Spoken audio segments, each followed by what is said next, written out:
चंद्रकांत दादा पाटिल, हमारे राष्ट्रीय पुस्तक न्यास के अध्यक्ष, हमारे अतिथि प्रसिद्ध लेखक Amish Tripathi ji, zero mile foundation के प्रमुख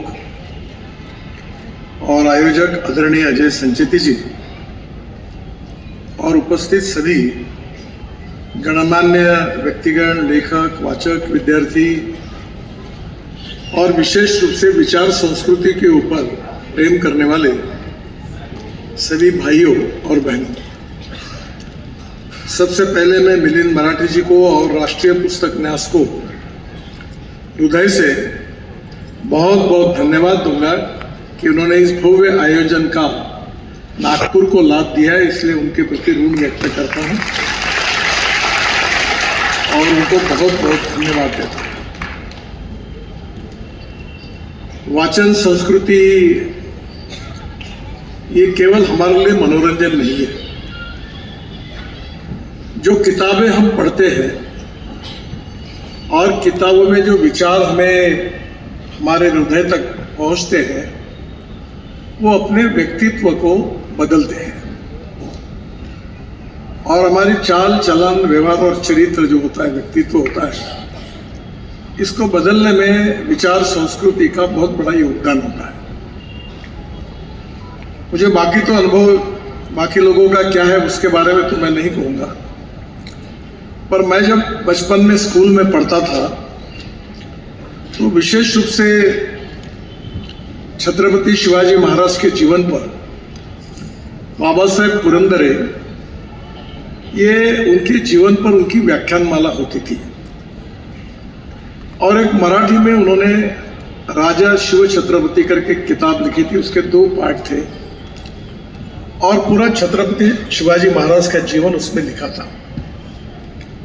उसी समय रणजीत देसाई मराठी के बहुत बड़े साहित्यिक थे और उन्होंने श्रीमान योगी और राधे 2 किताब लिखे थे। राधे जो था वो महारथी कर्ण पर था और श्रीमान योगी जो था वो छत्रपति शिवाजी महाराज के जीवन पर था। शिवाजी सावंत करके बहुत बड़े लेखक थे और उन्होंने मृत्युंजय करके किताब, विशेष रूप से वो जो किताब थी वो महारथी कर्ण के जीवन पर थी। और वो चारों किताब जब मैं स्कूल में मुझे पढ़ने का मौका मिला तो धीरे धीरे मुझे ये महसूस हुआ कि इस किताबों में जो लिखा हुआ था उस विचारों को एक प्रकार से मेरे जीवन पर भी उसका परिणाम हुआ। और इसलिए हमारे राष्ट्र में, किसी भी राष्ट्र यानी समाजों का समूह होता है और व्यक्ति समाज का घटक होता है और कर्तृत्ववान व्यक्ति जो होते हैं, जिनका कार्य, कर्तृत्व और नेतृत्व महान होता है, वो समाज के लिए और देश के लिए एसेट होते हैं। और इसी बात को हम राष्ट्र का पुनर्निर्माण के रूप में उसका उल्लेख करते हैं। हमारे देश का जो गौरवशाली इतिहास है, विशेष रूप से हमारा इतिहास, संस्कृति, विरासत, ये हमारी बहुत बड़ी ताकत है, शक्ति है। पर जैसे जैसे समय बीतते जाता है तो मुझे याद है कि शिवाजी सावंत के किताबों में 2 वाक्य बहुत सुंदर थे। उसमें एक वाक्य मराठी में था कि विस्मृती ही देवानी माणसाला दिलेली सगळ्यात मोठी देणगी है। भूल जाना ये भगवान ने दी हुई देन है। जिस रेफरेंस में उन्होंने कहा था वो रेफरेंस अलग था और दूसरा एक वाक्य उनका था और वो वाक्य ये था कि सामर्थ्यवान और शक्तिशाली व्यक्ति ही समाज में शांतता, सत्य, अहिंसा और कोई भी समाज जीवन को स्वस्थ रखने के लिए उसको रखने में उसकी भूमिका बहुत महत्वपूर्ण है। पर वो व्यक्ति अगर सामर्थ्यशाली है तो ही वो इसको प्रस्थापित कर सकता है। दुर्बल व्यक्ति ने किसी भी इस प्रकार के प्रयास किए तो भी उसके परिणाम नहीं निकलते। ये छोटी छोटी बातें थी कि आज हम विश्वगुरु बनने की बात करते हैं और विश्वगुरु बनने का जो संबंध है वो नॉलेज के साथ है, ज्ञान के साथ है।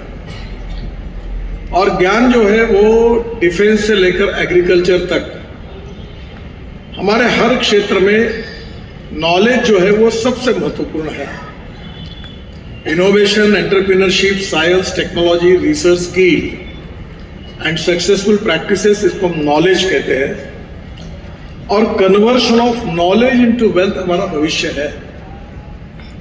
केवल वेल्थ की बात छोड़ दो, अगर सुरक्षा की बात करेंगे, डिफेंस की बात करेंगे, तो आज नॉलेज के कारण, टेक्नोलॉजी के कारण, इनोवेशन के कारण पूरे लड़ाई के आयाम बदल गए। आज ड्रोन और मिसाइल से लड़ाई होती है। हम जब पुराने समय बचपन में थे तो राज कपूर का एक पिक्चर था, उसमें बॉर्डर के ऊपर से सैनिक जब आ लौट के लिए गाना था, वो लौट के लिए एक ट्रक रहता था, उसमें सैनिक बैठते थे, वो वापस आ रहे थे, रनगाड़े जा रहे थे। अब आयाम बदल गया। अब लड़ाई में कोई रनगाड़ा, कोई ट्रक, इसका कोई रिलेवेंस नहीं रहा। अब मिसाइल है और टेक्नोलॉजी इतनी बदल गई है कि आप उम्मीद ही नहीं कर सकते। सही बात। मेरे जीवन का एक बहुत अच्छा अनुभव है कि मैं तेहरान में, ईरान में गया था। प्रधानमंत्री जी ने मुझे भेजा था, वहाँ के जो मुख्य राष्ट्रपति बने उनका ओथ सेरेमनी के कार्यक्रम में भारत सरकार के प्रतिनिधि रूप में गया था। कार्यक्रम 5 बजे था, तो हम 15-20 लोग थे, एक हॉल में बैठे थे। मेरे बाजू में एक व्यक्ति आए और उनसे मेरा परिचय हो गया। तो वो मुझे मालूम नहीं था, एम्बेसडर ने बताया कि हम्मस करके जो है उसके ये प्रमुख है। और सब हम लोग मिलते थे, बैठे, फिर सभागृह में गए। और बाद में वो व्यक्ति जो थे वो चीफ जस्टिस और राष्ट्रपति के बिल्कुल बाजू बाजू में थे। कार्यक्रम खत्म हो गया, हम निकल गए, होटल पर रहे। मैं होटल पर था जहां सभी देश के एम्बेसडर, अतिथि वहीं उतरे थे। एक पहाड़ी पर एक बड़ा होटल था, 5 स्टार। सुबह 5:30-6 बजे बेल बज गई और एम्बेसडर बाहर आए। तो मैंने उनको पूछा क्या हुआ, तो उन्होंने कहा कि जो कल आपको मिले थे उनका मिसाइल आई और उनको छुपा के रखा था, उस बंगले में, उस रूम में वो मिसाइल गई और उनका वहां बंगला ध्वस्त हुआ और उनका डेथ हुआ।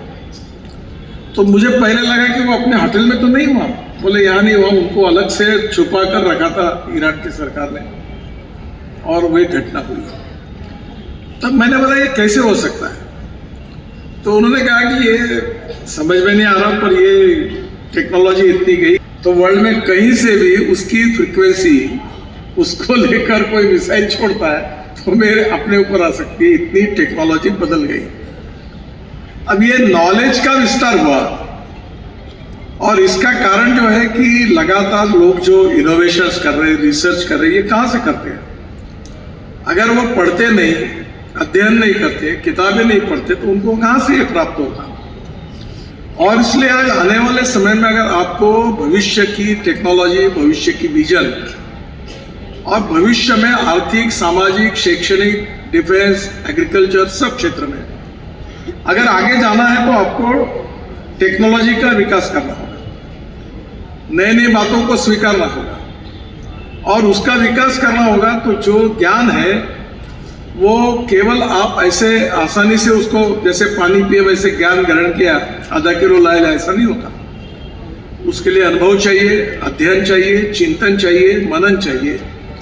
और जो पढ़ते हैं, अध्ययन करते हैं, उनको फिर उसकी प्रगल्भता के कारण जो प्रेरणा मिलती है, उससे रिसर्च करके वो नई बात समाज को देते हैं।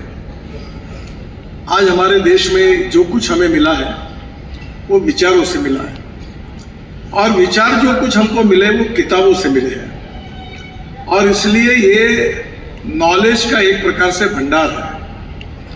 और देश को अगर बड़ा करना है, देश का भविष्य उज्जवल करना है, तो इस भंडार को समृद्ध करना होगा। तो उसके लिए हमें पढ़ना होगा, नॉलेज प्राप्त करना होगा। और नॉलेज प्राप्त करना होगा तो किताबें जो है उसके लिए हमें प्रमुख है। आज तक की हमारी जनरेशन्स किताबों में पढ़े हुए विचारों के कारण आज बड़ी हुई है। हमारे देश में विचार भिन्नता यह समस्या नहीं है। हमारे देश की समस्या विचार शून्यता ही हमारी समस्या है, क्योंकि कोई ना कोई विचार होगा, उसके साथ मतभेद हो सकता है, पर ईमानदारी के साथ उसके साथ कटिबद्धता तो चाहिए।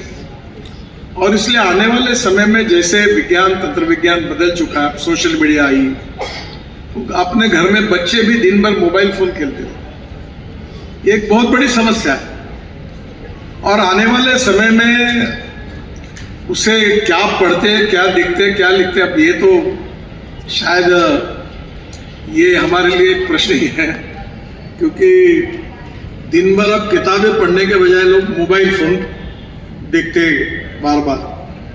मैं थोड़ा कम देखता हूँ, ज़्यादातर कभी म्यूजिक सुनना होगा तो मैं मोबाइल सुनता हूँ, पर आजकल बहुत बड़े प्रमाण पर ये डिसीज ही है। पर अगर शाश्वत स्वरूप से अगर कोई थिंकिंग विचार आपको आत्मसात करना है, वो उसका परिणाम अगर आपके मन मस्तिष्क पर होता है तो किताबों से होता है। इतिहास संस्कृति विरासत जो हमको मिली है, उसके आज हम बड़े प्रमाण पर उसका समर्थन करते हैं और उसके अनुसार जीवन में काम करते हैं, तो इसकी प्रेरणा हमको उस किताबों के विचारों से मिली है। और ये हमारे समाज के निर्माण के लिए और राष्ट्र के निर्माण के लिए अति आवश्यक है। तो अच्छे विचार किताबों के द्वारा भविष्य के पीढ़ी तक पहुंचाना, ये बहुत महत्वपूर्ण काम है, एक थॉट प्रोसेस है। और ये थॉट प्रोसेस जो है ये नैसर्गिक है कि जब हम कोई किताब पढ़ते तो हमको विचार उससे मिलते हैं, और इसलिए कभी अच्छा सुनते हैं। आज मुझे बड़ी खुशी हुई, मैं तो जानकार नहीं हूँ, और आज हमारे यहाँ एक एग्रो विजन करके शुरू है, 3-4 लाख किसान आते हैं 4 दिन में। तो आज AI इन एग्रीकल्चर पर कार्यक्रम हुआ, तो माइक्रोसॉफ्ट और गूगल के अमेरिका से भी काफ़ी साइंटिस्ट आए थे। और जब हम कल्पना भी नहीं कर सकते कि कहाँ देश दुनिया कहाँ जा रही है। अब मेरे खेत में अगर कोई क्रॉप मैं लगाता हूँ तो मेरे गन्ने पर कौन सा डिसीज आने वाला है, ये गूगल और माइक्रोसॉफ्ट ने अमेरिकन सैटेलाइट का उपयोग करके जो उन्होंने मैपिंग किया था, मुझे 4 दिन पहले बता दिया कि ये डिसीज आने वाला है, आप तुरंत ये दवाई का तुरंत स्प्रे करिए। अभी 50% पानी कम हो सकता है क्योंकि पानी की जरूरत नहीं है। अब कौन सा खाद देना है, फर्टिलाइजर देना कि नहीं देना, ये भी बताते हैं। तो दुनिया बदल चुकी है, और बदलते दुनिया में नॉलेज शक्तिशाली बना हुआ है, टेक्नोलॉजी महत्वपूर्ण बनी हुई है। और टेक्नोलॉजी और नॉलेज के साथ केवल आर्थिक दृष्टि से नहीं, पर हमारी जो भारतीय समाज की विशेषता है कि एक तरफ हमें आर्थिक विकास भी करना है, इनोवेशन, टेक्नोलॉजी, नॉलेज को भी बढ़ाना है, और दूसरी ओर विश्वगुरु बनने के लिए हमारे इतिहास, संस्कृति और विरासत से मूल्याधिष्ठित जीवन पद्धति, परिवार पद्धति के आधार पर जो हमारे सांस्कृतिक मूल्य है, जो संस्कार है, उसके आधार पर व्यक्ति का निर्माण भी करना है। तो स्वाभाविक रूप से आखिर सब बातों का संबंध आखिर नॉलेज से आता है, और नॉलेज का संबंध किताबों से आता है। एक बात जरूर है कि किताब पढ़ने में अब धीरे धीरे रुचि कम हो रही है, ऐसा कहा जा रहा है। मुझे तो पता नहीं कि, पर मैं ये कहने का धाड़स नहीं करता हूँ, पर एक बात सही है कि कहीं ना कहीं आपकी बात कहने के लिए आप अगर कोई बात लिखते हो तो उसका परिणाम आज भी किताबें ऐसे है। अभी यही कुछ दिन पहले मैं विद्यार्थी परिषद में काम करता था, संघ में काम करता था, तो एक बार मेरा अभी एक BBC में इंटरव्यू हुआ, तो मुझे बहुत सवाल पूछते उन्होंने पूछा कि ऐसा, मतलब मुझे कुछ मालूम नहीं, मैं तो बहुत छोटा व्यक्ति हूँ, तो मैं इनके साथ था, इनके साथ था। तो फिर मुझे तब लगा कि ये कुछ लिखना चाहिए, इनके अनुभव। तो चंद्रकांत दादा भी विद्यार्थी परिषद में थे, मैं भी था। तो यशवंतराव केळकर, मदन दास जी, सदाशिवराव देवधर, बाला साहेब देवरस, भौरव देवरस, दत्तोपंत ठेंगड़ी, इन सब लोगों के जीवन को मैं याद कर रहा था। फिर मैंने बैठकर कुछ थोड़ा बहुत लिखने के बाद मुझे लगा मैं लिख नहीं पाऊंगा, तो मैंने एक को बिठा मैं रिकॉर्ड करते गया, और उसके ऊपर एक किताब थी, और राजहंस प्रकाशन ने वो प्रकाशित की। मुझे भी पता नहीं, मुझे कोई इतना उसका महत्व पता नहीं था, पर जब किताब हुई तो 20 दिन में पहली बार मराठी में 20 दिन में 5-5 हज़ार की 3 आवृत्तियां उसकी चली गई। तब वो मुझे पता चला कि मैं ये कितना लोगों में बात अपनी पहुंच गई। तो ये स्वाभाविक रूप से ऐसा है कि ये अनुभव जो कोई पढ़ेगा उसको शायद मेरे अनुभव के कारण उसको कुछ नई बात समझ में आएगी। तो ट्रांसफॉर्मेशन जो नॉलेज का है, विचारों का है, जो विशेष रूप से राष्ट्र के निर्माण और सामाजिक परिवर्तन, सोशल इकोनॉमिक ट्रांसफॉर्मेशन में महत्वपूर्ण है, उसका अल्टीमेटली केंद्र किताब से शुरू होता है। रामायण, महाभारत ये इसलिए महत्वपूर्ण है कि वो पढ़ना या कोई मनोरंजन का कार्यक्रम नहीं है, पर वो जब हम उसको एक प्रकार से अध्ययन करते हैं, पढ़ते हैं, तो उसको पढ़ने के बाद हमारे व्यक्तित्व पर, हमारे मन पर, मस्तिष्क पर उसके संस्कार होता है, हमारा जीवन बदलता है और वो समाज अनुकूल है, राष्ट्रानुकूल है और हम सबके लिए उपयोगी है। और इसलिए सब बातों की शुरुआत नॉलेज से होती है। और अगर गलत पढ़ाई में आएगी तो गलत परिणाम होगा। और कभी कभी तो ऐसा है कि हम लोग बोलते उसका फायदा भी होता है। मैं सोशल मीडिया पे सही नहीं हूँ, पर मैं कभी कभी भाषण दे देता हूँ, अपने मन में आता बोल देता हूँ। मैं कोई बहुत ज़्यादा विद्वान भी नहीं हूँ और अभ्यासक भी नहीं हूँ, और मुझे यूट्यूब से मंथली 2.5 से 3 लाख रुपए महीना मिलता है, क्योंकि कोई ना कोई वही देखता है। अब किताबें वाले लिखते हैं तो उनको रॉयल्टी मिलती है, तो कम होता है, ये सत्य है। फिर अच्छे किताबें, अच्छे विचार जो भविष्य के राष्ट्र निर्माण के लिए और समाज निर्माण के लिए आवश्यक है, जो अच्छाई और बुराई क्या है ये समझने में समाज में काबिलियत है। लोग समझते हैं कि क्या अच्छाई और क्या बुराई है, और गुणात्मक परिवर्तन करना है तो अच्छाई को भी हमको बढ़ाना होगा। और हम में से कोई पूर्णांक नहीं, हम अपूर्णांक ही है। तो धीरे धीरे जो विचारों से जो अच्छाई है वो जब हर किताबों के द्वारा, नॉलेज के द्वारा पीढ़ियों में, भविष्य के पीढ़ियों में जब उसका ट्रांसफॉर्मेशन होता है, अंततः उसी का परिणाम समाज पर और राष्ट्र के भविष्य पर होता है। और इसलिए ये बहुत ही महत्वपूर्ण बात है